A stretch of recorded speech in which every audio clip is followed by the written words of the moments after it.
Te adoro con profunda reverencia. Te pido perdón de mis pecados y gracia para hacer con fruto este rato de oración. Madre mía Inmaculada, San José, mi Padre y Señor, Ángel de mi guarda, interceded por mí.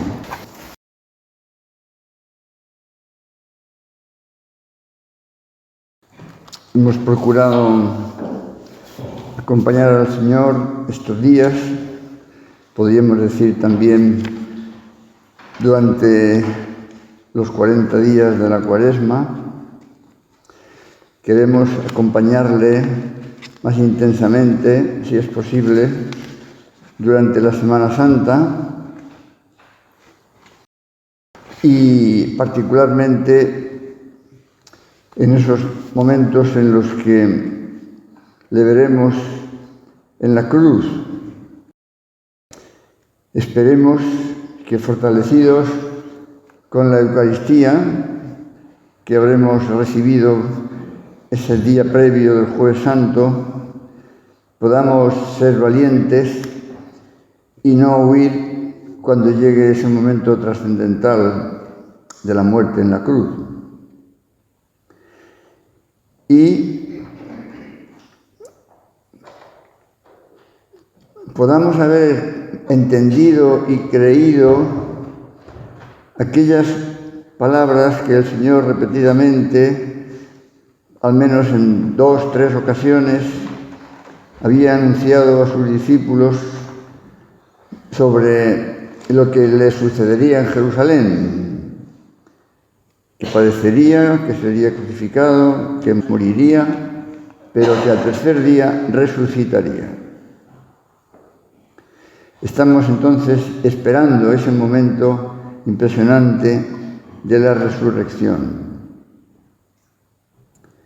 Los evangelistas, como hemos leído tantas veces, pues dan los datos necesarios y suficientes para que quede constancia cierta, real, del hecho inimaginable de la resurrección. Hay diferencias en detalles secundarios en cuanto a cuántas son las mujeres que van por la mañana al sepulcro, o a veces incluso en el mismo orden también de las apariciones. Pero esas diferencias, si luego se comparan entre sí, pues completan aún un poco más el relato. Por ejemplo, Lucas menciona a Juana, Juan habla solo de María Magdalena, en fin, y otros detalles que no es cuestión ahora de entrar en ellos. Estamos ya en la mañana del domingo de resurrección. Han pasado, por tanto, ya los 3 días que el Señor dijo. Marcos recoge la pregunta que se hacían las mujeres: ¿quién nos removerá la piedra de la entrada del sepulcro? Era un obstáculo real. La respuesta no tenía fácil solución. Ellas, evidentemente, no iban a poder hacerlo. Sería seguramente una de esas piedras como de molino, que podían pesar varios centenares de kilos y que se hacían rodar con un sistema un poco ingenioso, porque las fuerzas humanas por sí mismas no habrían sido insuficientes, y desde luego ellas no iban a poder hacerlo, y los guardias que estaban puestos allí para custodiar el sepulcro, evidentemente tampoco iban a quitar la piedra, estaban allí justamente para eso, para que nadie pudiera llevarse el cuerpo del Señor y luego decir que había resucitado, porque había llegado evidentemente a oídos de los miembros del Sanedrín que el Señor había dicho que resucitaría. Aquí ya tenemos una primera aplicación para nuestra vida. Obstáculos ciertos, obstáculos importantes, que sin embargo no paralizan a aquellas mujeres, porque podía en ellas más el amor.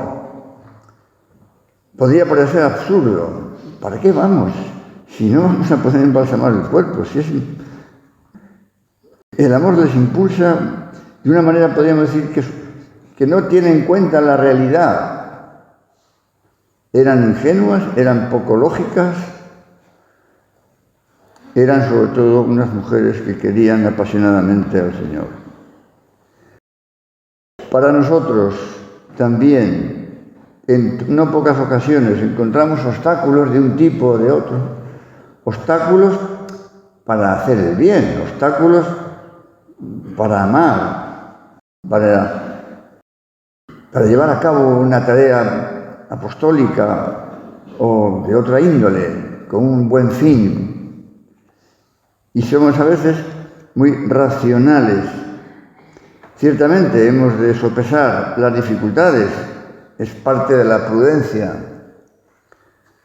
Pero ¿dónde está nuestra fe? ¿Dónde está nuestra confianza en Dios? Los santos tantas veces han hecho lo que a los ojos de los hombres se podría llamar locuras. Locuras. Por ejemplo, en la vida de San José María hay montones de locuras. Y en la vida de cualquier santo, y en la vida de Santa Teresa hay locuras. Porque si se suman 2 más 2, no me salen las cuentas. Aquí faltan medios. Esto no tiene salida. Usted no está en la realidad. Pero es que los santos, al hacer las cuentas, decían 2 más 2 más Dios.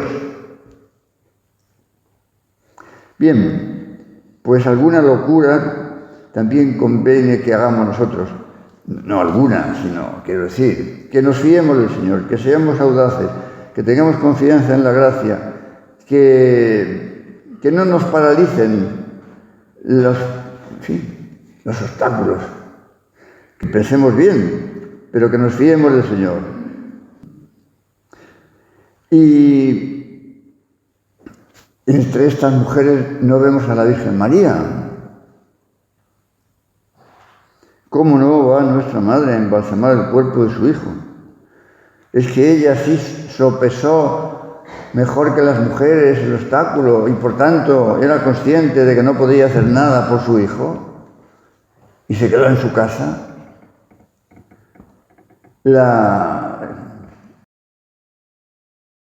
Nos resistimos, ¿no?, a pensar que ese fuera el motivo. Nos resistimos a pensar que ese fuera el motivo. En los evangelios no vamos a encontrar ningún otro dato que nos permita aclarar esa duda. Por tanto, ¿a qué nos inclinamos? ¿Qué pensamos? Pues afortunadamente, aunque no está en el evangelio y por tanto no es parte de la fe, no es una verdad de fe que sea imprescindible creer, pero la lógica humana y la lógica sobrenatural, pues concuerda con lo que nos han dicho no pocos santos. Ellos tampoco tenían más elementos de juicio que los que podamos tener nosotros. Porque a no ser que el Señor se lo revelara particularmente a alguno, ¿verdad? Pero la fe de nuestra Madre la Virgen en su Hijo, en las palabras de su Hijo, les ha llevado a pensar a Santa Teresa, a San Juan Pablo II, así lo expresaba también San José María y a otros, que probablemente hay y que yo no caigo en ellos. En decir que nuestra Madre no va aquella mañana al sepulcro porque ella está esperando la resurrección de su Hijo. Cosa que no hace ningún otro, ¿no? Está esperando la resurrección de su Hijo. Y estaría en su casa en oración. En fin. Y no solamente estaría esperando la resurrección de su Hijo, sino que aunque tampoco nos diga nada del Evangelio, no podemos imaginar, lógicamente, que el Señor se apareciera a su madre antes que a ningún otro incluso. Bien, pues seguimos con lo que nos dice el Evangelio. Un gran terremoto se va a producir de pronto, ¿no? El ángel del Señor que desciende del cielo va a remover la piedra del sepulcro. Se va a sentar sobre ella, como con actitud de dominio, ¿no?, de los acontecimientos. Con un aspecto como de relámpago, con una vestidura blanca como la nieve, y aquellos guardias del sepulcro, como no puede ser de otra manera, van a temblar de miedo y se van a quedar como muertos. Las mujeres han llegado, contemplan al ángel, que les dice: vosotras no tengáis miedo.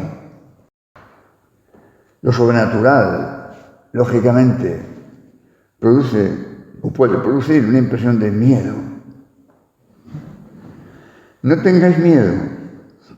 Ya sé que buscáis a Jesús, el crucificado. No está aquí, porque ha resucitado, como había dicho. Venid a ver el sitio donde estaba puesto. Aquellas mujeres.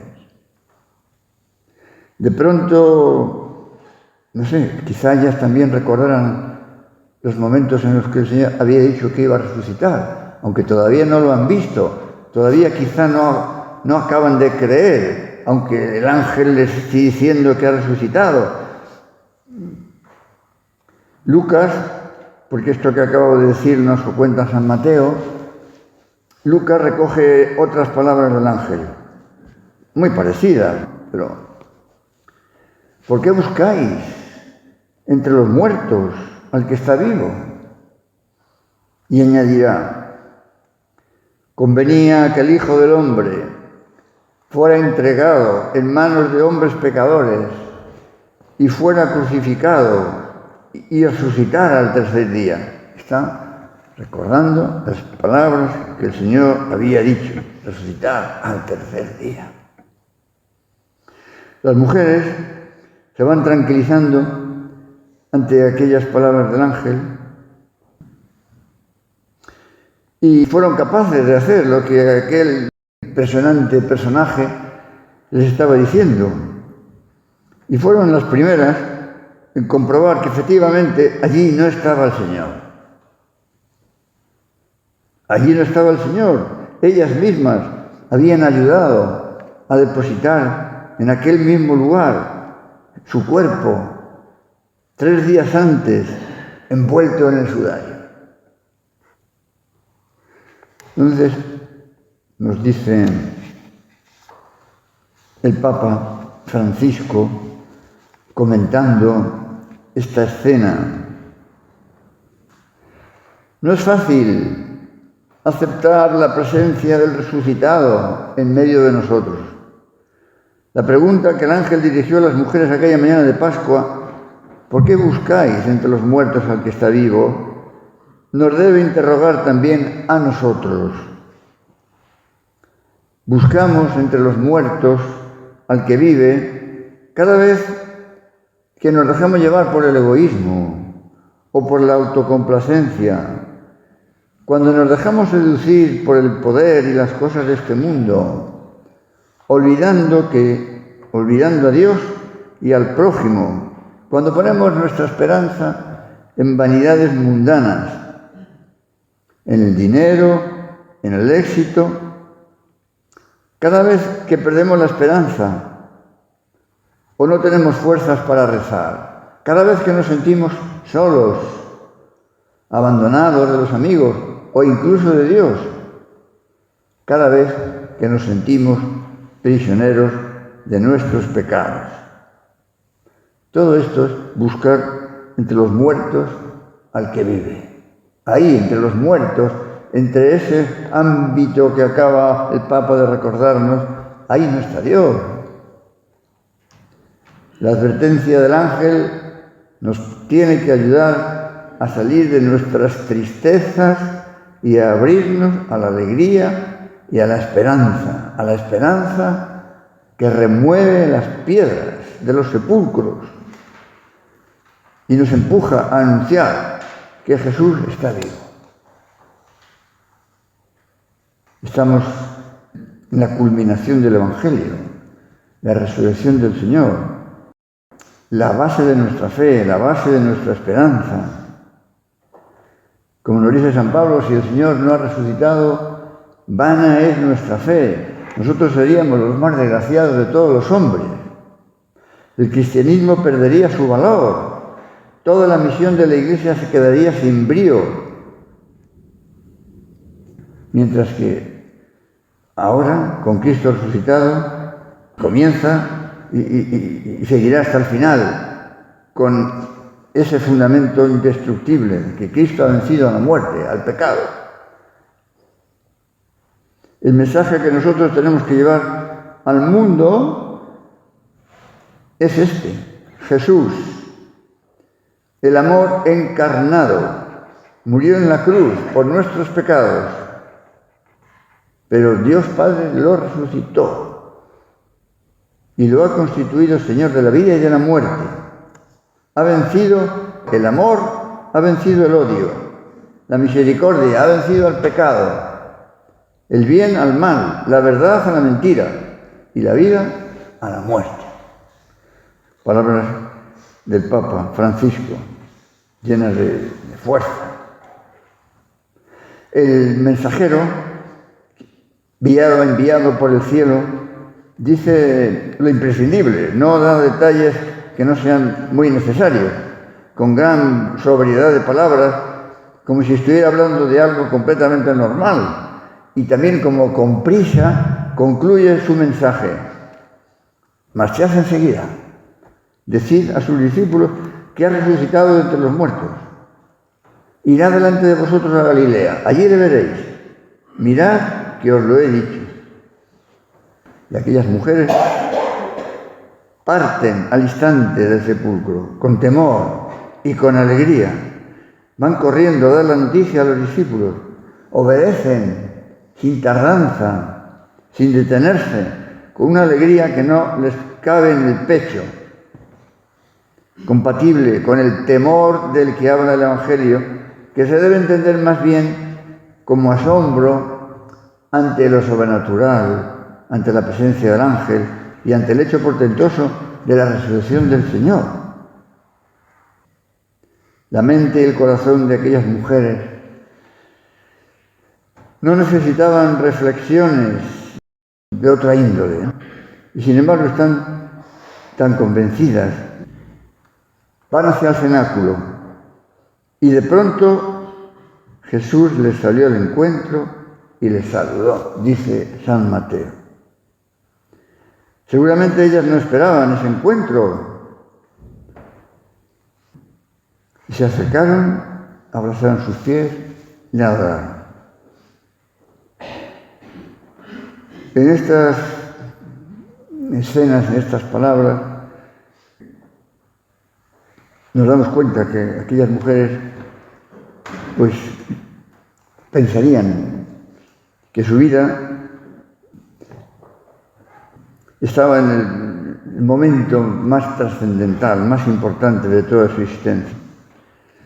Si antes habían tratado al Señor, incluso María había besado los pies del Maestro mientras los ungía con sus lágrimas y los secaba con sus cabellos.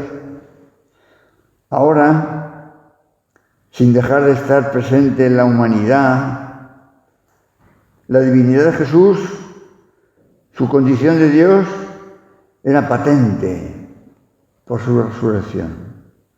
Ahora están viendo y adorando a Jesús, tal y como lo verían y adorarían cuando al término de sus vidas les llegara el momento de irse al cielo.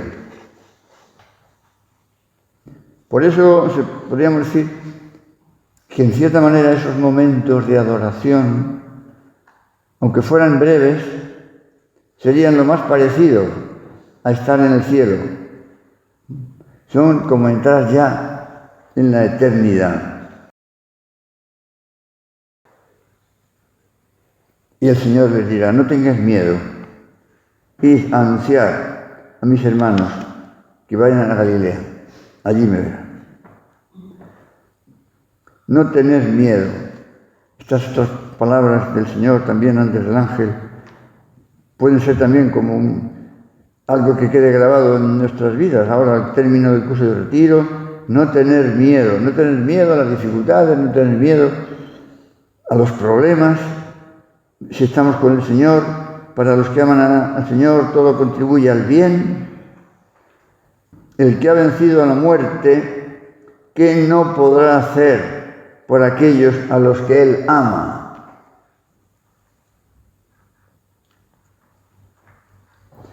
También tiene interés en recapacitar en el que el Señor dice que vayan a Galilea, que vayan a Galilea.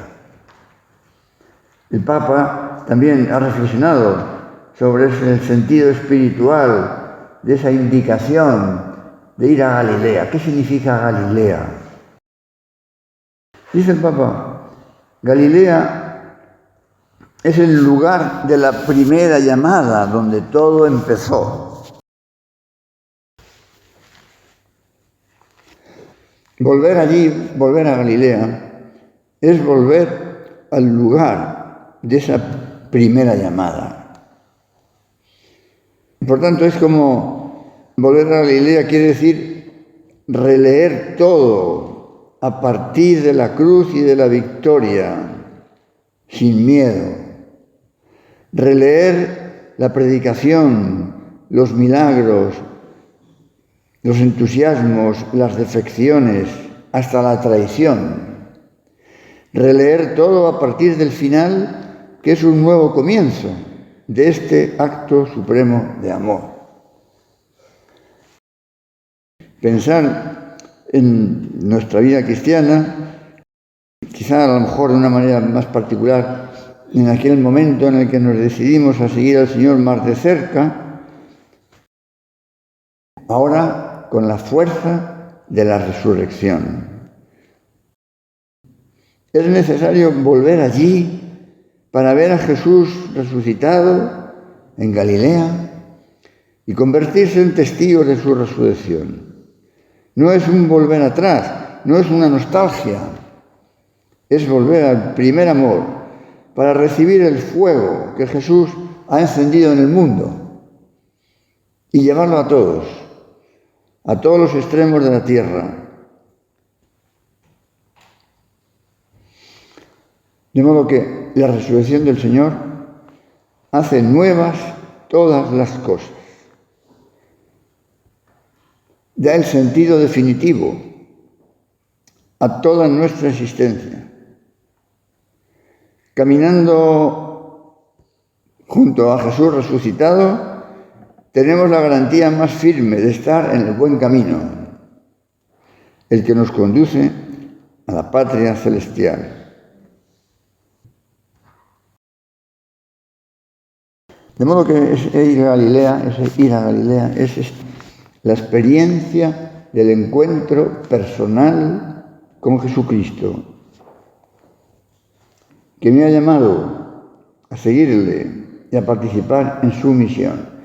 De modo que es importante salir con este convencimiento, que lo tendríamos antes seguramente, pero ahora reforzado, que me sienta llamada a participar en la misión de Jesucristo, con la fuerza de la resurrección del Señor. Volver a Galilea significa custodiar en el corazón la memoria viva de esa llamada. Cuando Jesús pasó por mi camino, me miró con misericordia, me pidió seguirlo. Volver a Galilea significa recuperar la memoria de aquel momento en que sus ojos se cruzaron con los míos. el momento en el que me hizo sentir que me amaba. Con palabras del Papa podemos decirle nosotros al Señor: yo quiero volver allí para encontrarte y dejarme abrazar por tu misericordia. Revitalizar ese momento, quizás podemos recordar a lo mejor, sí, un momento concreto de nuestra vida, tal vez, en el que nos decidimos a seguir al Señor más de cerca, en el que notamos que nos llamaba y le dijimos que sí, que podía contar con nosotros. Y podríamos, si tuviéramos tiempo, que ya no lo tenemos, pues seguir con los acontecimientos que van a venir a continuación, ¿no? Como Pedro y Juan van corriendo al sepulcro, Juan corre más, entra, ve los lienzos allí plegados, y dice el Evangelio, y vio y creyó, como diciendo, no es posible que hayan robado el cuerpo del Señor, no se van a molestar en quitar los lienzos y dejarlos aquí perfectamente ordenados. Vio y creyó. Y después Pedro. Volverán al cenáculo y aquel mismo día verán al Señor. No estará Tomás. Mientras suceden aquellos acontecimientos, el Señor a su vez irá y se presentará a aquellos discípulos que volvían a Emaús. Ya habéis estado en Tierra Santa y habéis estado en la casa de retiros, en Saxum, pues habréis visto que han trazado, digamos, ¿no? Porque hay varios Emaús, hay como 3 Emaús. Pero en fin, parece, al que el Señor se refiere es uno de ellos, que está pues como unos 10, 15 kilómetros máximo de Jerusalén. Hay que tener en cuenta que les dio tiempo a ir y volver a los discípulos, no puede ser otro Emaús que está mucho más lejos. Bueno, pues en fin, que nosotros, para la gente, para mucha gente, podamos ser como el Señor, que sale al encuentro de aquellos que no eran ninguno de los 12, que no eran, podríamos decir, importantes, entre comillas, pero el Señor no quiere dejar a ninguno. Y de aquella manera tan casi divertida, que se hace el encontradizo, y les oye hablar, y les pregunta, ¿y qué ha pasado? ¿Y qué ha pasado en Jerusalén? Tiene gracia que el Señor les pregunte qué ha pasado en Jerusalén. Y les va explicando las Escrituras. Y cuando ya el Señor luego ya les deja, dirán, ¿cómo ardía en nosotros nuestro corazón cuando nos hablaba de las Escrituras? Tenemos que ser capaces de encender el corazón de mucha gente hablándoles de Jesucristo. Y prepararnos así para Pentecostés y el lanzamiento de la Iglesia al mundo, hasta el fin de los tiempos. En esa escena que describen los hechos, como los apóstoles perseveraban unidos en la oración, en la fracción del pan, con María, la Madre de Jesús. Que la Virgen nos acompañe a nosotros y a la Iglesia y al Papa, por cierto. Esperemos que sea una cosa llevadera y no tenga mayor trascendencia el ingreso en el Gemelli por una infección o afección pulmonar. Pero mire, ayer mismo por la mañana estuvo en la audiencia, por lo visto, y estaba bien. O sea que sí, hay que suponer que no es nada serio, ¿no? Estaba pendiente de unas pruebas que le iban a hacer. Pero bueno, cuando fue al hospital, pues decidieron los médicos que se quedara ingresado. Supongo que no tiene mayor, pero bueno, hay que encomendar, por descontado. Dicen que han anulado la agenda de estos 2 días, pero parece que mantienen la misa del Domingo de Ramos. Bueno, seguro, esperemos que así sea, que el Señor le proteja y le acompañemos con nuestra oración. Te doy gracias, Dios mío, por los buenos propósitos, afectos e inspiraciones que me has comunicado en esta meditación. Te pido ayuda para ponerlos por obra. Madre mía Inmaculada, San José mi Padre y Señor, Ángel de mi guarda, interceded por mí.